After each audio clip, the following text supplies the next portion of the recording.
One thing I love about Lewis and Clark is that I get to work with students sometimes over a period of years. So sometimes I'll meet a student in their very first year and they're still figuring out Lewis and Clark, and we're getting to know one another while they're doing that. And then they'll take some courses with me and we'll work on their writing, or we'll work on making it easier to speak up in class, or they'll get excited about, encountering some of these ideas about gender and gender roles for the first time. And then I'll see them a couple years later, a couple classes later, and they're writing a research project, or they're out doing some really neat internship, or they're using what they've learned for social justice or for some cause off campus.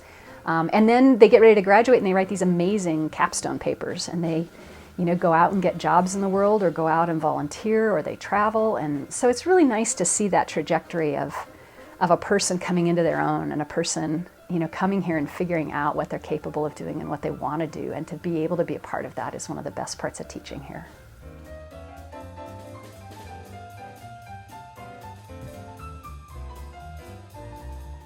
I am fascinated by messages, and in one way or another I think that's what we all study.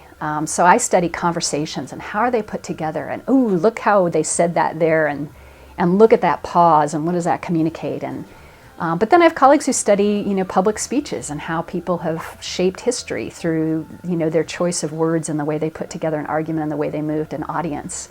Then I have colleagues who look at popular music lyrics.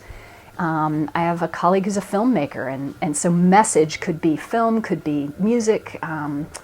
One of my colleagues on the other side over here has looked at architecture and sculpture, and how does that communicate. And so I like this idea of really delving in with a microscope and understanding how messages are put together and how they work, and then kind of bringing the focus back out and thinking about how that plays in the world and what that does both for individuals and for social groups, and sometimes even for whole societies. And so I like it that students expect to come to class and expect to be challenged. They don't want the easy way out, and kind of challenge each other to be better and challenge each other to think about things. And that's a really fun part of the student culture here, that I don't have to work too hard to get people excited about ideas, or to get people to come to class and share what they've got to say about things.